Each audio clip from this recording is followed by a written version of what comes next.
You know that feeling, right? We've all had it. You're in a conversation, and on the surface, everything seems fine. But deep down, something just feels off.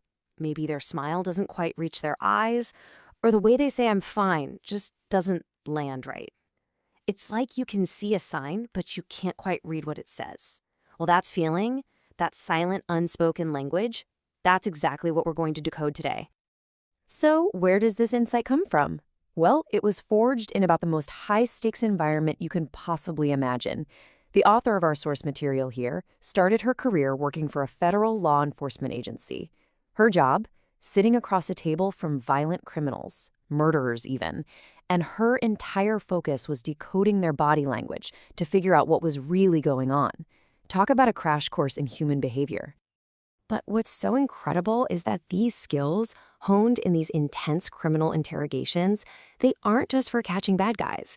She quickly realized that the exact same principles for spotting deception in a hardened criminal worked just as well in a corporate boardroom, a high-stakes negotiation, or even just a tough conversation with a loved one. This isn't about looking for the worst in people. It's about seeing the truth in everyone. And she gave this a name, a system she calls ESL.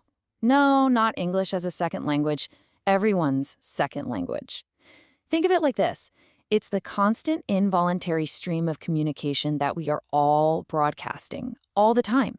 It's the unedited, uncensored version of our thoughts and feelings happening right alongside the words we're carefully choosing to say. It's our body telling the truth, even when our mouth isn't. Now, if you need a really powerful and, frankly, chilling, real-world example of why understanding ESL is so critical, look no further than the tragic case of Chris Watts back in 2018. The whole world watched him on TV, this husband seemingly heartbroken, pleading for his pregnant wife and 2 little girls to come home safely. And when the author was asked for her professional take on it, what she saw was absolutely unmistakable. Here's the thing that was so telling. It wasn't just about the emotions he was showing. There were these flashes of anger, disgust, even these bizarre, fake little smiles. The real clue was in the emotions he wasn't showing. Think about it. Any innocent person in that situation would be absolutely consumed by 2 overwhelming emotions, crippling fear and profound sadness. But in Chris Watts, they were completely, totally absent. Our brain's limbic system basically guarantees those emotions show up in a crisis. Their absence was a silent, screaming confession.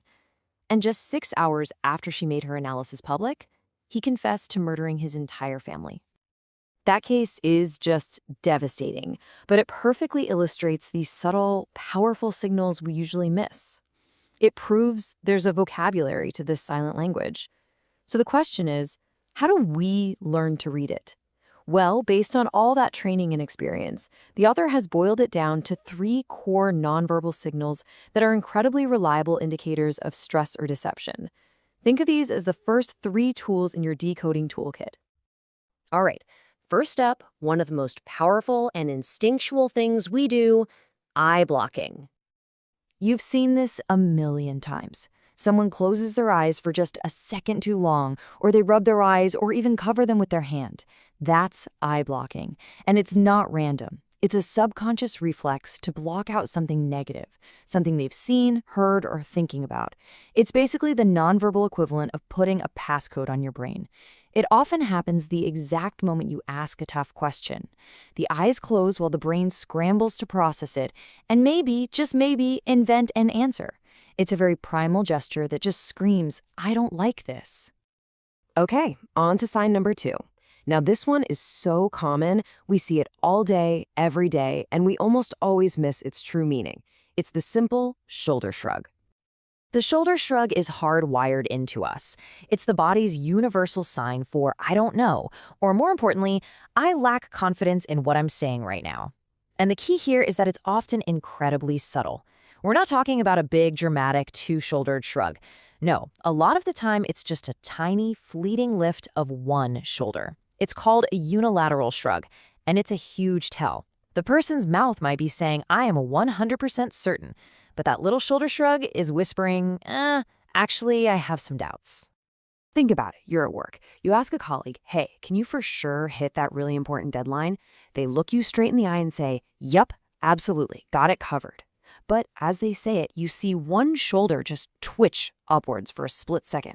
That's it. That's the signal. And it doesn't mean you yell, you're lying. No, it's your cue to lean in with support. You follow up with, awesome. What do you need from me to make sure that happens? See, catching the shrug isn't about catching the liar. It's about spotting uncertainty before it blows up into a major problem. And that brings us to our third core sign. This one is a really potent sign that someone is holding back a strong negative emotion. It's called lip locking.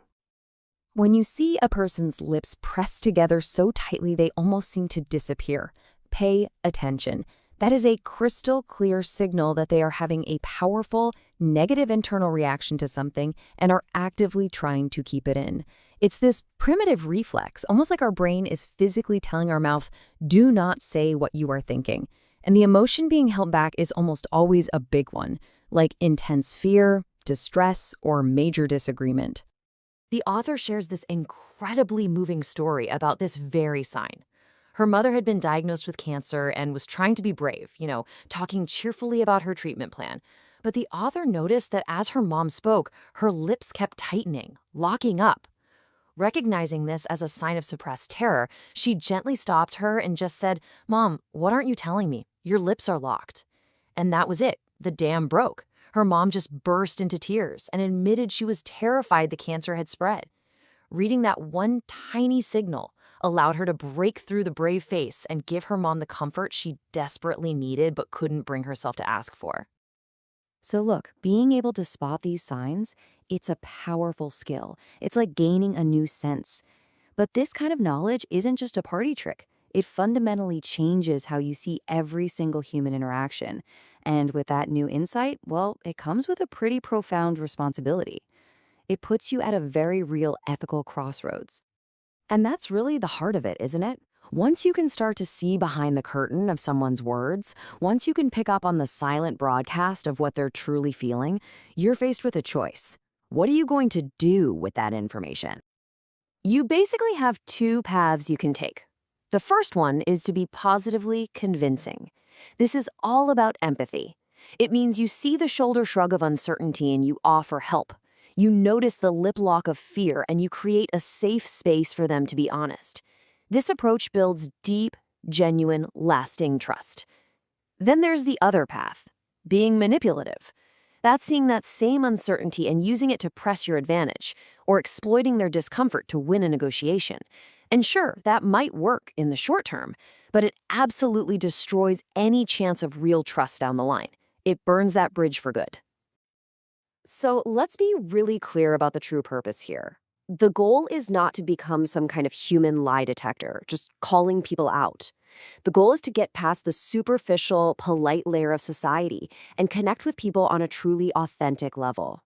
It's about shifting your mindset from looking at someone to looking deeply into them with the intention to understand, not to judge.